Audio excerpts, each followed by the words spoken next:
So example 9.6. So আমরা এই প্রবলেমটা আজকে দেখি। Both the equations are in time domain, right? In terms of sin omega t or cos omega t. So you have to convert one of the signal to cos or sin. So এখানে দেখো কি বলেছে, here is an important use of phasors. আচ্ছা ওরা phasor conversion আগে করেছে। তো for summing sinusoidal of the same frequency, current I1 is in the standard form. তার মানে current I1 cos ফর্মে আছে, এটা হচ্ছে বেসিক্যালি তোমাদের স্ট্যান্ডার্ড ফর্ম, তাই না? cos omega t plus theta. So এই স্ট্যান্ডার্ড ফর্মে তোমার কারেন্ট I1 টা আছে। So I can convert this to phasor form easily, তাই না? এটাকে phasor ফর্মে কনভার্ট করলে জাস্ট ম্যাগনিটিউডটা 4 আর অ্যাঙ্গেল ডিফারেন্সটা হচ্ছে 30 ডিগ্রি, তাই না? So ফেজ ডিফারেন্সটা ওখানে তুমি ইনক্লুড করে phasor ফর্মে নিয়ে আসতে পারবা। বাট I2 তোমার হচ্ছে গিয়ে সাইনে আছে, 90 ডিগ্রি শিফটে আছে। So তোমাকে আগে ওটাকে cos ফর্মে নিয়ে আসতে হবে, then you can do phasor. অথবা সাইন কে তোমার cos ফর্মে আনতে হলে ওই যে ট্রিগোনোমেট্রিক যে ফাংশনগুলো বলেছিলাম না, সো ওই টার্মগুলো যদি তোমার মনে থাকে তাহলে দেখো এখানে -90 ডিগ্রি করেছে, করে ওইটাকে cos ফর্মে নিয়ে গেছে। সো তোমার যে নরমাল যে ইকুয়েশন ছিল sin ওমেগা t -20 ডিগ্রি, যেহেতু সাইন হচ্ছে গিয়ে তোমার cos এর পরে, সো cos হচ্ছে 0 তে 1 আর sin হচ্ছে 0 তে 0, সো sin is basically একটা কোয়াড্রেন্ট পরে স্টার্ট হয়, তাই না? সো এই কারণে তোমার ওটা শিফট করতে হবে। সো তুমি যদি এটা শিফট করো কত, -90 ডিগ্রি, তো -90 ডিগ্রি শিফট করলে তোমার cos ফর্মে যাবে। সো এখানে তাই করা হয়েছে, নিয়ে তোমার ওটাকে cos ফর্মে লিখেছে 5 cos omega t minus 110। তো এটাকে ফেজার ফর্মে তুমি ইজিলি কনভার্ট করতে পারবে। তো ওরা বলেছে যে ফাইন্ড দ্য সাম, তার মানে তোমাকে দুটাকে অ্যাড করতে হবে। তো দুটো সিগন্যাল যদি অ্যাড করো, দেখো এটা অ্যাঙ্গেল, তাই না? সো ফেজার ফর্ম তোমার অ্যাড করা টাফ, তো এটাকে তোমাকে আগে রেক্ট্যাঙ্গুলার ফর্মে নিয়ে যেতে হবে, ঠিক আছে? সো এটাকে রেক্ট্যাঙ্গুলার ফর্মে নিতে হলে তোমাকে in terms of x plus J Y এই ফর্মে নিয়ে যেতে হবে, তাই না? সো ওরা তাই করেছে এখানে। সো 4 অ্যাঙ্গেল 30 ডিগ্রিকে তোমার হচ্ছে গিয়ে x and y ফর্মে নিয়ে গেছে, রেক্ট্যাঙ্গুলার ফর্মে নিয়ে গেছে। সো এই কনভার্সনটা তো তোমরা জানো কিভাবে করতে হয়। So x is equal to 4 cos of theta, তাই না? তোমার এখানে থিটা কত, তোমার যেই I1 এর অ্যাঙ্গেল হচ্ছে 30 ডিগ্রি। সো ইজিলি তুমি এই প্যারামিটারটা বের করে নিতে পারবে। আর y is equal to 4 sin theta, ঠিক আছে? সো ওভাবে করে 2 আসে, যে তারপরে তোমার I2 টাকেও তুমি সেম ভাবে করবা। এটা কি বুঝতে পারছো? বুঝতে পারছো? cos theta তে, হ্যাঁ। সো সরে গেল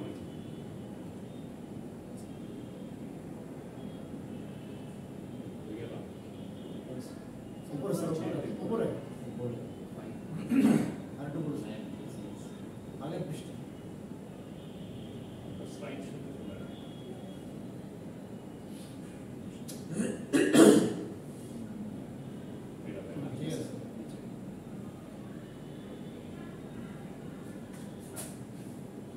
x is equal to তোমার এটা হচ্ছে r cos of theta R y is equal to r j cos sin of theta, ঠিক আছে? যে টার্ম তো ইমাজিনারি, y এর টার্ম। সো এই দুটো টার্ম তোমাকে মনে রাখতে হবে যখন তুমি পোলার থেকে রেক্ট্যাঙ্গুলার ফর্মে কনভার্ট করবে। সো r এখানে কত, for I1 is equal to 4 angle 30 degree, তাই না? এইটা হচ্ছে তোমার r আর এইটা হচ্ছে তোমার থিটা। ঠিক আছে? সো আর এর জায়গায় তুমি বসাবা 4 cos 30 ডিগ্রি আর এখানে 4 sin 30 ডিগ্রি। ঠিক আছে? আর I2 যখন বের করবা I2 কত আছে 5 অ্যাঙ্গেল -110। সো এখানে বসালে তুমি I2 এর x প্যারামিটার পাবা y প্যারামিটার পাবা। সো এটাই বেসিক্যালি তোমার এখানে লেখা হয়েছে, নিয়ে তুমি অ্যাড করেছো, করে এটাতে কনভার্ট করেছো। সো ফাইনালি তুমি ওটাকে আবার পোলার ফর্মে কনভার্ট করে নিতে পারো। যখন পোলার ফর্মে কনভার্ট করবা this is x and this is y। So এটা যদি প্লাস হয়ে যায় মাইনাসটা 2.6 এর সাথে চলে আসে, তাই না? তাহলে r is equal to root over x square plus y square। So এখান থেকে তুমি r এর ভ্যালু পেয়ে যাবে। এই যে এই টার্মটা দেখছো না, এটা হচ্ছে তোমার x, আর এই যে এই কনস্ট্যান্ট টার্ম আর মাইনাস মিলে তোমার y। সো এই দুটো ভ্যালু এখানে বসালে আবার তুমি r এ কনভার্ট করতে পারো। আর theta is equal to tan inverse y by x। So easy না? এই অঙ্কগুলো ইজি। তো আমরা পরবর্তী ইয়েতে যাই। মানে ফাইনালি স্যার গ্রুপ ফলটাকে আমি কিসের দেখতে লাগবো?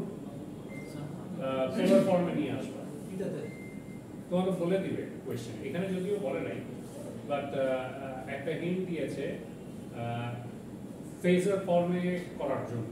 হ্যাঁ, here is an important use of phrases. তো তোমাকে লাস্টে ফেজার ফর্মে তুমি দেখাবে হবে। আমি বলে দিব যে এটাকে ফেজার ফর্মে স্যার ফেজর ফর্ম তো রেক্টেঙ্গুলার পোলার সবই তো ফেজর ফর্ম। না, ফেজ হচ্ছে polar form, polar form rectangular phasor form. তোমার হচ্ছে গিয়ে হ্যাঁ সবই ফেজ। ফেজ মানে তোমার অ্যাঙ্গেলের ডিফারেন্স, ঠিক আছে? পোলার ফর্মে কনভার্ট করবা, ঠিক আছে? ঠিকই বলেছো। পোলার হলো রেক্টেঙ্গুলার, তারপরে পোলার, এগুলো সব হলো ফেজর। তারপরে ওই যে কার্টেসিয়ান এগুলো ফেজর। সাইনোসয়েড হলো এখানে সাইনোসয়েড।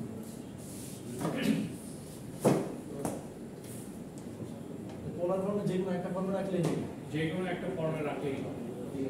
ওটা হয় তোমাকে কোয়েশ্চেনে বলে দিবে যে এই ফর্মে করো, এই ফর্মে লাস্ট সিম্পলিফাই করে রেজাল্ট আনো, আর না হলে যদি না বলে তাহলে তুমি যে কোনো ফর্মে রাখলেই হবে। নর্মালি আমরা হচ্ছে গিয়ে পোলার ফর্মে এই রাখি, যে এখানে পোলার ফর্মে আছে পোলার ফর্ম অথবা টাইম ডোমেনে রাখি। টাইম ডোমেনে যেটা cos, ও মানে সাইনোসয়েড। হ্যাঁ, সো হয় টাইম ডোমেনে রাখবা না হলে পোলার ফর্মে রাখবা, পোলারে থাকে আবার ঠিক আছে? আরেকটা তারপরে দেখো এই যে এখানে কি করেছে, ওই যে টাইম ডোমেনে নিয়ে এসেছে ওই পোলার ফর্মটাকে টাইম ডোমেনে। ফাইনালি তোমাদের রেজাল্ট টাইম ডোমেনে রাখবা, ঠিক আছে? সো টাইম ডোমেনে রাখাটাই স্ট্যান্ডার্ড। তারপরে দেখো এখানে প্র্যাকটিস প্রবলেম আছে, এটা বাসায় ট্রাই করবা। আর এক্সাম্পল 9.7, সো এখানে ইন্টিগ্রেশন ইউজ করেছে। সো অঙ্কটা কি? Using the phasor approach, determine the current IT in a circuit described by the interdifferential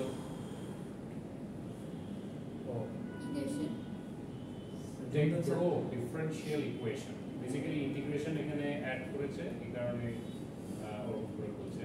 দেখো 4i plus 8 integration I dt minus d, I mean minus 3 di by dt is equal to this equation.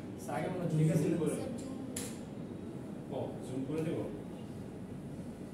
এবার ঠিক আছে? আর চলে গেল কেন?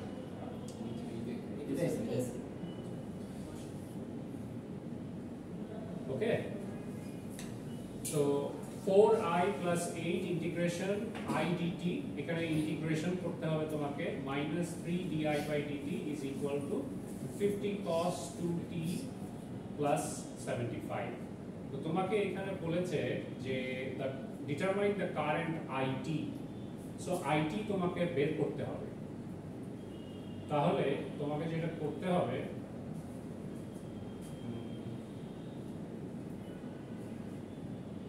Amplitude দিতে হবে।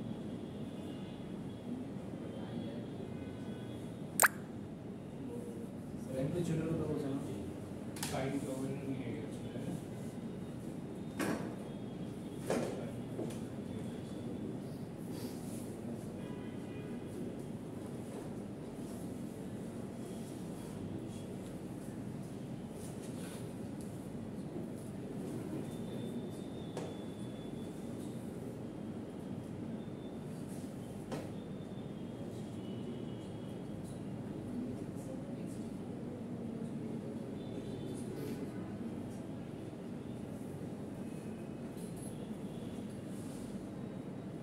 এটাকে আগে দেখিয়েছিল।